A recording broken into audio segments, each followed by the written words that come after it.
Tanpa kepolisian tiada Hari Pahlawan. Peran polisi tidak pernah diungkit-ungkit dalam peristiwa Hari Pahlawan. Padahal peran polisi sangat utama, karena tanpa polisi tidak ada yang namanya Hari Pahlawan yang sekarang tiap tahun kita peringati. Masyarakat banyak yang tidak tahu tentang sejarah polisi. Bahkan di kalangan polisi sendiri pun kurang akan kesadaran sejarahnya sendiri. Padahal Bung Karno mengatakan, bangsa yang besar adalah bangsa yang menghargai jasa-jasa pahlawannya. Tanpa peran M. Yasin dan pasukan polisi istimewa, tidak akan ada peristiwa 10 November. Demikian pernyataan Jenderal TNI Muhammad Wahyu Sudarto, seorang tokoh yang terlibat dalam peristiwa heroik 10 November 1945. 10 November 1945 diabadikan dalam sejarah bangsa dan peringatan sebagai Hari Pahlawan. Peristiwa ini terjadi di Surabaya, dan di kota pahlawan ini polisi pernah melaksanakan proklamasi polisi dalam ejaan lama yang berbunyi, untuk bersatu dengan rakyat dalam perjuangan mempertahankan proklamasi 17 Agustus 1945. Dengan ini menyatakan polisi sebagai Polisi Republik Indonesia. Surabaya, 21 Agustus 1945. Atas nama seluruh warga polisi, Muhammad Yasin, Inspektur Polisi Kelas 1. Proklamasi polisi itu merupakan suatu tekad anggota polisi untuk berjuang melawan tentara Jepang yang masih bersenjata lengkap, walaupun sudah menyerah. Proklamasi itu juga bertujuan untuk meyakinkan rakyat bahwa polisi adalah aparat negara yang setia kepada Republik Indonesia yang berjuang bersama rakyat dan bukanlah alat penjajah. Ketika terjadi insiden bendera 19 September 1945, polisi pimpinan Muhammad Yasin bergerak cepat, mereka menyatu dengan rakyat. Jenderal TNI Muhammad Wahyu Sudarto, pelaku 10 November 1945, menyatakan, "Saya hanyalah bagian dari sejarah perjuangan tanah air, itu pun cuma di Jawa Timur, khususnya di Surabaya. Sebetulnya pada peristiwa Surabaya ada tokoh yang lebih hebat, tetapi di mana kini tidak banyak yang kenal. Namanya Muhammad Yasin, orang Sulawesi Selatan. Jika beliau tidak ada, Surabaya tidak mungkin seperti sekarang. Beliau adalah komandan pasukan polisi istimewa. Kalau tugas Bung Tomo adalah memanas-manasi rakyat, Pak Yasin ini memimpin pasukan tempur. Kesatuannya boleh dibilang kecil, cuma beberapa ratus orang saja. Itu sebabnya mereka bergabung dengan rakyat. Kalau rakyat sedang bergerak, di tengah-tengah selalu ada truk atau panser milik pasukan polisi istimewa lengkap dengan senjata mesin." Melihat rakyat bak gelombang yang tak henti-henti itu, Jepang yang waktu itu sudah kalah dari pasukan sekutu menyerah kepada RI, dan intinya adalah Pak Yasin. Demikian pula kala Inggris sekutu mendarat di Surabaya. Bila tidak ada Pak Yasin, arek-arek Surabaya tidak bisa segala itu. Pasukan Inggris datang pertama kali dengan satu brigade pada 28 Oktober 1945. Namun setelah mereka terdesak, secara bertahap mendarat lagi 4 brigade. Jenderal TNI Muhammad Wahyu Sudarto, pelaku 10 November 1945. Polisi Istimewa atau PI yang sekarang bernama Brigade Mobil atau Brimob adalah jelmaan dari CSP, Central Special Police. Apalagi pada Agustus 1945 itu hanya polisi yang masih memegang senjata. Karena setelah Jepang menyerah tanpa syarat kepada sekutu, penguasa Jepang di Indonesia membubarkan tentara PETA dan Heiho. Sedangkan senjata mereka dilucuti. Sutomo atau Bung Tomo, pemimpin Barisan Pemberontak Rakyat Indonesia (BPRI), salah satu pejuang terkemuka dalam peristiwa 10 November 1945 di Surabaya, menyatakan, "PETA diharapkan dapat mendukung perjuangan di Surabaya tahun 1945, tetapi PETA membiarkan senjatanya dilucuti oleh Jepang. Untung ada pemuda M. Yasin dengan pasukan-pasukan polisi istimewanya yang berbobot tempur mendukung dan mempelopori perjuangan di Surabaya." Sutomo atau Bung Tomo.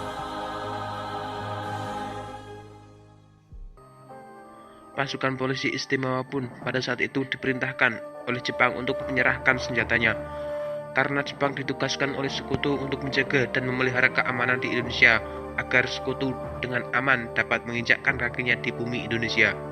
Namun secara tegas polisi menolak perintah tersebut, sehingga pada masa itu hanya polisi yang memiliki persenjataan sedangkan kesatuan lain tidak ada.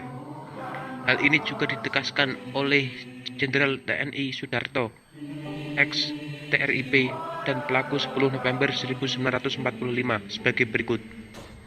Omong kosong kalau ada yang mengaku di bulan Agustus 1945 memiliki kesatuan bersenjata. Yang ada pada waktu itu hanya pasukan-pasukan polisi istimewa pimpinan M. Yasin. Bahkan ia menyatakan bahwa peran pasukan polisi istimewa di bawah pimpinan M. Yasin tidak akan ada peristiwa 10 November 1945. Jenderal TNI AD Sudarto, ex-TRIP, dan pelaku 10 November 1945. Pernyataan itu menunjukkan bahwa jika pertempuran itu berlangsung tanpa dukungan dan kepeloporian pasukan polisi istimewa, niscaya patriotisme perjuangan rakyat di Surabaya tidak akan seheroik apa yang tercatat dalam sejarah. Hal itu juga dikuatkan dalam pidato peresmian Monumen Perjuangan Polisi Republik Indonesia di Surabaya yang disampaikan oleh Pangap RI, Jenderal TNI Tri Sutrisno pada 2 Oktober 1988. Kekuatan pasukan polisi istimewa pimpinan M. Yasin harus dikaji oleh seluruh bangsa Indonesia. Lebih lanjut, Jenderal TNI Tri Sutrisno mengatakan, tindakan Inspektur 1 Muhammad Yasin untuk mempersenjatai rakyat perjuangan telah memberikan andil yang cukup besar dalam gerak maju para pejuang kemerdekaan di Surabaya, yang kemudian mencapai puncaknya dalam pertempuran heroik di Surabaya tanggal 10 November 1945. Persenjataan yang dibagikan oleh polisi ini didapat dari gudang-gudang senjata tentara Jepang yang diserbu dan direbut secara paksa, maupun dengan perjanjian penyerahan senjata dengan jaminan keselamatan tentara Jepang, karena mereka sudah amat terdesak hingga merah. Dalam perjanjian penyerahan senjata ini, M. Yasin hadir sebagai wakil dari pihak Indonesia dan menjamin keselamatan jiwa tentara Jepang yang menyerah. Seperti yang tercatat dalam buku Sucipto dan Hukusumo, Hari-hari Bahagia Bersama Rakyat, 3 peleton tentara Jepang menyerahkan senjata kepada polisi istimewa Seksi 1 dengan syarat keselamatan mereka dijamin pada 1 Oktober 1945. Pada 2 Oktober 1945, di Gedung General Elektronik di Kaliasin, Jepang menyerahkan senjata setelah terjadi pertempuran sengit dengan tim polisi istimewa di bawah pimpinan Sucipto dan Kusumo. Dalam pertempuran ini, tentara Jepang mengeluarkan senjata-senjata mitraliur. Pada hari yang sama, M. Yasin yang bersama Sutomo atau Bung Tomo yang mewakili pihak Indonesia berhasil menandatangani perjanjian penyerahan senjata untuk membuka gudang arsenal tentara Jepang yang terbesar se-Asia Tenggara di Bon Bosco Sawahan, Surabaya. Pelucutan ini diawali dengan perlawanan sengit tentara Jepang. Setelah terjadi tembak-menembak sengit dan menelan korban jiwa, barulah Jepang menyerahkan senjatanya.